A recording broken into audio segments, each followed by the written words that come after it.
Hey, it's Big Rick, your host of #Happens, and I'm here with Jesse. Killswitch Engaged sold out tonight, Pittsburgh, Pennsylvania, Stage AE. It is great to see you again. It is great to see rock and roll and loud music selling out concert venues. Alan is here too, but we're selling. You're selling out. You're selling out concert venues. And speaking of that, you saw what Sleep Token did last week. Oh yeah.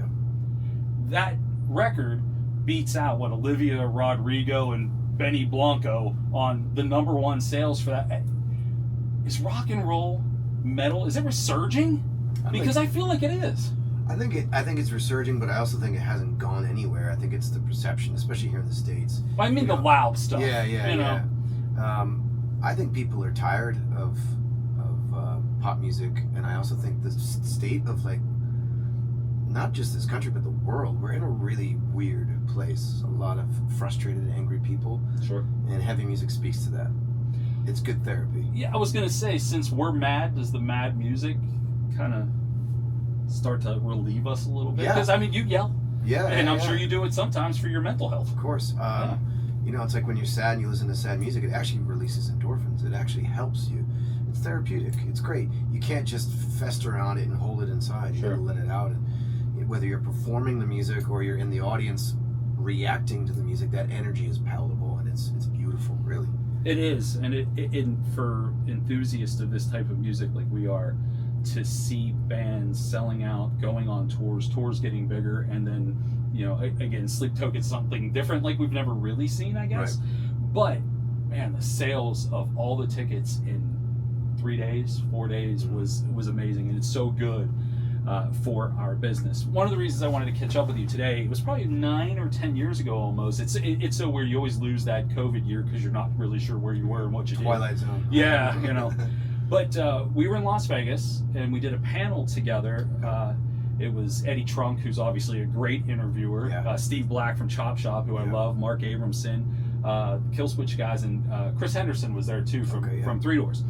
And we're in this room full of people, and we're talking about how artists get interviewed. And I remember, especially from most of the Killswitch guys, were like, sometimes they come and don't know anything about us. They're like reading off of Wikipedia notes. Yeah, it's pretty obvious. Yeah, sure. But how different is it now? Because obviously radio has changed. You're still being supported heavily by radio, which is great.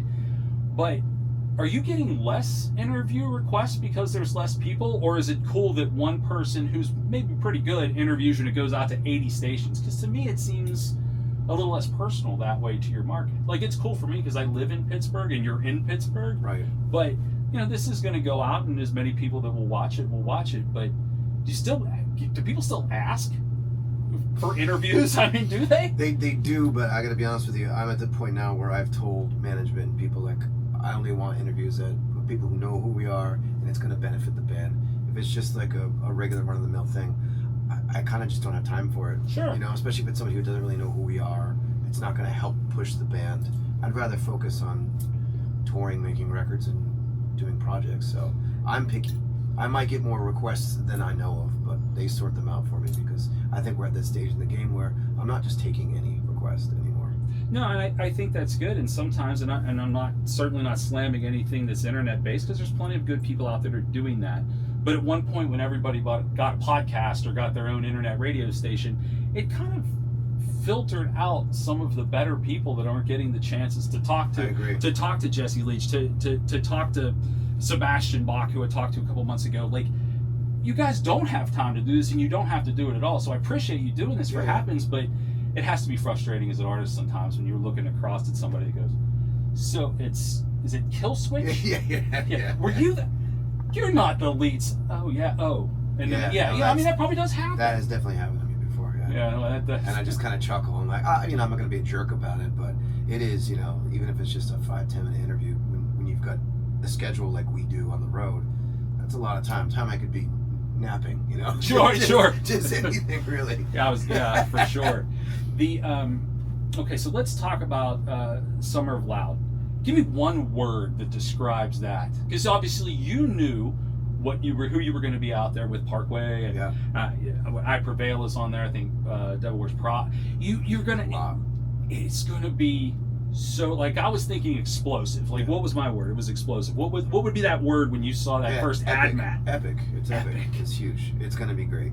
Yeah. Any one of those 4 bands that are rotating could headline. Is that how you're going to do it? Yeah. You're going to rotate those top 4 and taking all of us and putting them together, and then having a bunch of rotating acts. To me, that's the way to do it.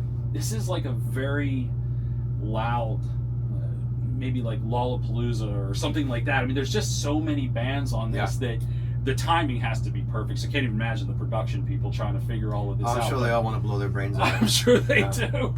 I'm sure they do. But that is... Alan's nodding in agreement. Yeah, Alan's like, oh, great.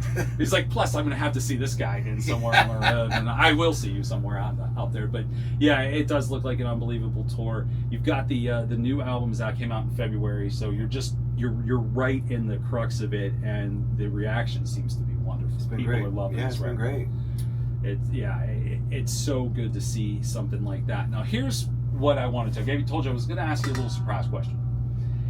I was on the website today, and there is a very cool timeline that starts in 1999, and it goes all the way, and it stops at 2020. So it's not necessarily continued, but now we're in a 25-year period of this band. I also saw that you did an interview with Forbes magazine. Yeah. Wow. Tell me about you in 2000 and fast forward yourself 25 years. Did you ever think a band like you or a person like you was going to be featured in a Forbes magazine? No, I thought it was a joke. And you know, when I was younger, to me that was just like rich people stuff. It's still, to me, that's what it feels like. I just think an insider got in and got a job there. And it's like, we're going to expand and be a little thing over here. But I remember it being a really good interview. But it's just kind of cool for me because, again, like what you were saying about, music becoming bigger and more relevant. I think it is. There's room for us to grow still. Yeah. And I think heavy music shouldn't be taken for granted. I think that we've got a lot more to say. And the message in a lot of heavy music too, which is misconstrued by the 80s satanic panic. People think heavy metal. Remember when you were a kid, kill your mother, kill your father. Heavy metal and metal and hardcore has a lot of really positive, amazing stuff to say. So for me, having a platform like Forbes or whatever, like, bring it. I'll talk to anybody, because I guarantee you, even if you don't understand the music, you'll understand the message. And I think too, when you get an entity like Forbes that takes an interest in what Killswitch Engage is doing, or with someone that's not Springsteen, and I'm a Springsteen fan, but he's going to get Forbes stuff. Yeah, of course. You guys getting Forbes stuff is like, it's a little bit of a fuck you to the system for us who never had any money growing up, No, I agree.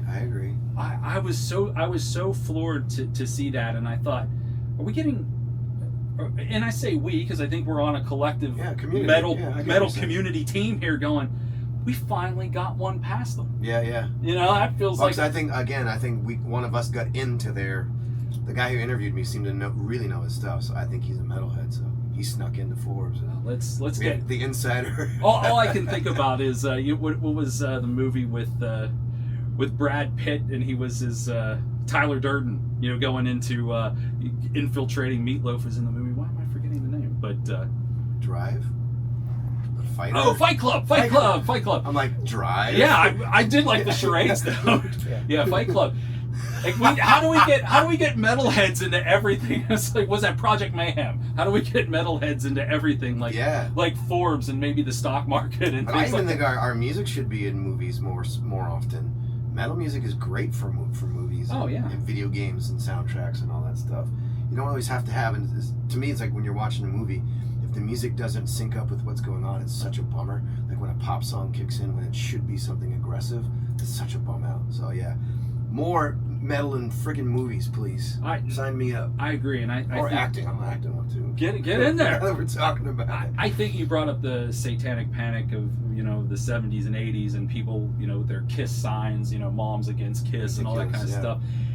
But the message is good and positive. So much so that there's a Christian metal scene. So it's like that you can turn these words into something positive, and I think people they get scared of the loud. And never actually hear the words. And for you to have embraced this 25-year career, even though there was some off and on in this particular band, to sit here and be comfortable and go, I was in a Forbes magazine article, and this is helping this sect of music grow, I think it's wonderful. Because some guys would go, yeah, you know, did a Forbes map.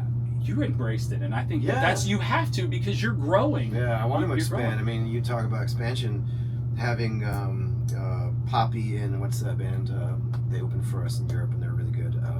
Knocked Loose on TV, and you know, getting more screams coming through a television set on a mainstream program. It's another thing for me. Yeah, I remember when Slipknot played Conan O'Brien when we were younger, and like seeing that, like all of us were like, yes, like hearing screams on a late night show, like. And I think, you know, now screaming is becoming a lot more accepted. You get kids who are learning how to do the vocal fry younger and younger and younger. So to me, there's a bubbling under the surface, and you're starting to see, like you said, Sleep Token selling out stadiums. It's happening, but it's still, we're still going to explode. It's going to continue to rise. I know it will. I think this tour this summer, I mean, this tour is doing well, but the tour for the summer, I think it's gonna bring new people to the metal store. Yeah, I really do. I think if somebody found that Devil Wears Prada speaks to them, or Killswitch or I Prevail speaks to them, and they're really not familiar maybe with the, I think it's just going to blow up. Yeah, I think this will be the tour of the summer. It's a win-win for all of us. It really is. I'm really excited for you. Thank you so much. Yeah, it's great to see you again. Appreciate it. Killswitch Engage live here in Pittsburgh tonight. It is sold out, but we are so thankful to get the time. And obviously the interview must have been okay, because you agreed to do it. Yeah, so totally. We're cool. We're cool. Thank you so much. #happens.